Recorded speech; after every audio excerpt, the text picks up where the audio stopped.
أعوذ بالله من الشيطان الرجيم بسم الله الرحمن الرحيم يا أيها الذين آمنوا كتب عليكم الصيام كما كتب على الذين من قبلكم لعلكم تتقون صلى على محمد وعلى آل محمد اللهم صل على محمد وعلى آل محمد بسم الله الرحمن الرحيم رب اشرح لي صدري ويسر لي امري واحلل عقدة من لساني يفقهوا قولي والذين هم لأماناتهم وعهدهم راعون. کل ہم نے آپ خدمت میں بیان کیا تھا کہ مومنوں کی نشانیوں میں سے ایک نشانی یہ ہے کہ وہ امانت اور اپنے وعدے کی وفا کرتے ہیں. یہ جو وعدہ وفائی ہے یا امانت، اس کا تعلق مذہب سے نہیں، انسانیت سے. قرآن نے جہاں بنی اسرائیل کی جگہ جگہ مذمت کی ہے اور اہل کتاب کی مذمت کی ہے ان کے برے کاموں کی وجہ سے، وہاں امانت کی وجہ سے ان کی تعریف کی ہے. کہ خداوند تعالیٰ جو ارشاد فرماتا ہے من اہل الکتاب، اہل کتاب میں سے کچھ ایسے ہیں من تأمنہ بقنطار یودی الیہ، کہ اگر آپ ان کو بوری بار کر کے سونے کی دے دینا اس میں خیانت نہیں کرتے، اس کو صحیح سالم آپ کی طرف پلٹا دیتے. یعنی امانت رکھنا، اس کا خیال رکھنا، اس میں خیانت نہ کرنا ایک انسانی عمل ہے. کچھ کام ایسے ہیں نا اس کا مذہب سے تعلق نہیں، انسانیت سے تعلق ہے، لیکن اسلام نے اس کی طرف توجہ دی. مثال کے طور پر غیبت کرنا اسلام کہتا ہے گناہ، یہ ایک انسانی ہے کہ آپ غیبت نہ کریں کسی کی. یہاں پر کئی ایسے گورے دوست ہمیں بتاتے ہیں بعض اوقات کہ گورے ہیں، اگر ان کے سامنے کسی کی آ کر بات کرے نا، کہتے ہیں اس کو آنے دو پھر بات کر لیں گے. یعنی پیٹھ پیچھے بات نہیں کرتے. اور یہیں سے پتہ چلتا ہے کہ اسلام نے کتنی توجہ دی ہے انسان کے مال کی طرف توجہ دی ہے، جان کی طرف اور عزت کی طرف. اسلام یہ کہتا ہے کہ ہر آدمی کا مال بھی محفوظ ہونا چاہیے، اس کی جان بھی اور اس کی عزت بھی محفوظ ہونا چاہیے، اس میں فرق نہیں آنا چاہیے. ایک آدمی نے غلطی کی ہے، چھپ کر کے آپ کو حق نہیں پہنچتا کہ اس کی غلطی کو برملا کرے. ایک آدمی غلطی پائی جاتی ہے لیکن وہ پسند نہیں کرتا کہ اس کی غلطی کو لوگوں کے سامنے بیان کیا جائے. آپ کو حق نہیں پہنچتا کہ اس کی غلطی کو لوگوں کے سامنے بیان کرے. اسلام نے اس حوالے سے بڑی توجہ دی. اسلام کہتا ہے آپ اکٹھے بیٹھیں، مل کر بیٹھیں، اکٹھے کھانا کھائیں، نماز جماعت کے ساتھ پڑھیں، یہ تاکید اس کی ہے. لیکن ساتھ سے بتایا کہ اکٹھے ہو رہے ہیں لیکن آپ کو اجازت نہیں اکٹھے ہو کر کسی کی غیبت کریں، اجازت نہیں ہے کہ جھوٹ بولیں، کسی پر تہمت دینا.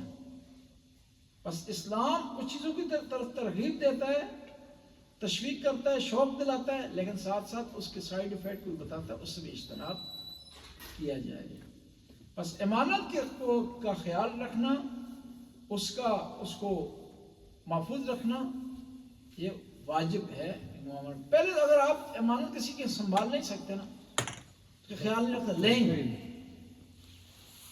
لیں نا اس کو، اپنے آپ کو اس کا اہل نہیں سمجھتے، اس کو نہ لیں کسی کی امانت. آپ کس لیے اپنے جو ہے کوئی کوئی چیز لے رہے ہیں جس کو خیال نہیں رکھ سکتے، جس کو پاسے کو نہیں کر سکتے.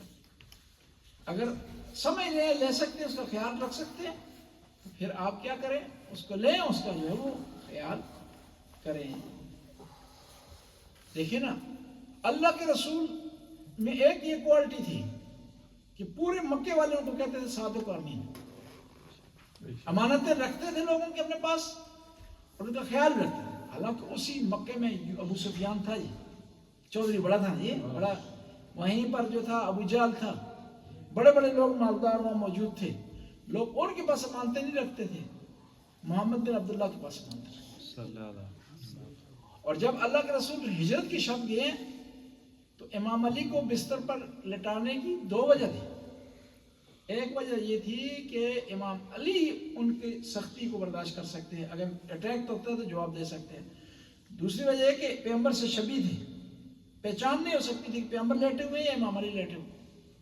تیسری ایک اور وجہ تھی کہ لوگوں کی امانتیں تھیں، اس معاشرے میں کوئی اور آدمی امین اور کبھی نہیں تھا جو اس کے پاس امانتیں رکھتا. یہ امانت کے لیے دو چیزوں کا ضروری ہے، ایک تو آپ امین ہو دوسرا یہ آپ پاس طاقت ہو کہ امانت کو سنبھال سکیں، جی انہوں کو کھو کے ہی لے جائیں، جی دو چنڈا مار کے امانت ہی لے جائیں۔ مولا علی کو اس لیے پیغمبر نے رکھا کہ آپ وہاں رہے امانتوں کو لوگ کیا والے۔ اچھا یہ ہوا، عجیب ہوا، جب دیکھا ہے کچھ لوگوں فرائیڈی لوگوں نے دیکھا نا کہ اب محمد مصطفیٰ چلے گئے، یہ علی پاک ہے، تو ان کو تو نہیں پتا امانت کس کی، دا لگا لیں گے، جی وہ آئے تو امانت بول گئی کہ بھئی یہ جھوٹ بول رہا ہے، اس کی امانت نہیں۔ وہ امام علی کے ایک صحابی ہیں جی محسن تمار، یہ کھجوروں بیچتے تھے، کھجوریں بیچتے تھے، تو ایک دفعہ مولا نے کہا کہ آپ کوئی کام کرنا چاہتے ہیں چلے جائیں، میں آپ کی جگہ بیٹھ جاتا ہوں، کھجوریں بیچنے کا کام کرتا ہوں۔ اس لیے تمار انہیں کہتے ہیں، تمار تمر کہتے ہیں عربی میں کھجور کو، تمار کھجوریں بیچنے والا، ان کے لیے نام اس طرح سے بنا تھا تمار۔ تو مولا علی بیٹھ کے کھجوریں بیچنے کے لیے، تو وہ وہاں پر ہی ایک آدمی بیٹھا ہوا تھا فرائیڈی، اس نے دیکھا جو ایک دکاندار نیا ہے جی، اس نے دال ڈالنا جی، آ گیا، اس نے آ کر کھوٹے پیسے دے دیے۔ پرانے زمانے میں پاکستان میں ہوتے تھے کھوٹے پیسے، بالکل، جو پیسہ جو ہے وہ کہ خراب ہو جاتا اس کو کھوٹا شمار ہوتا ہے، وہ نہیں لگتا تھا، وہ چلتا نہیں تھا۔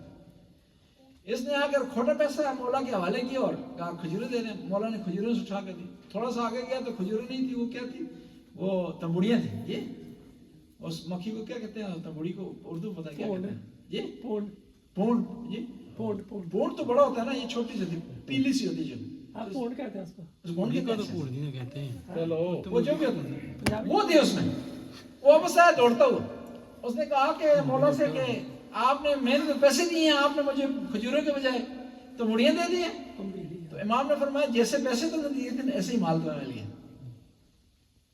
یعنی میں عرض کر رہا تھا کہ امانت کے حوالے سے اللہ کے رسول امین اور صادق مشہور تھے۔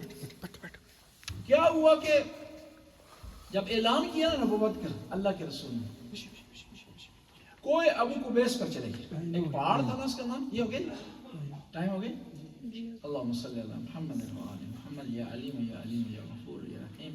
آج نہیں آئے ہمارا ٹائم بتانے والے ہیں، صحیح لیٹ، یا اللہ قلیل سی عبادت کو قبول و منظور فرما، ہمارے گناہوں سے درگزر فرما، نیک کام کرنے کی توفیق عطا فرما، برائیوں سے محفوظ رہنے کی توفیق، یا اللہ خدایا ان کو طول عمر ببرکت عطا فرما، یا اللہ صحت سلامتی عطا فرما، بیمار ہیں ان کی شفاء کاملہ وعاجلہ عطا فرما، تندرستوں کی تندرستی کو دور فرما، یا اللہ تو غفور رحیم، حاضرین کے لاحقین مرحومین مرحومات کی بخشش فرما، قبروں کو منور فرما، درجات کو بلند فرما، اللہم صلی علی محمد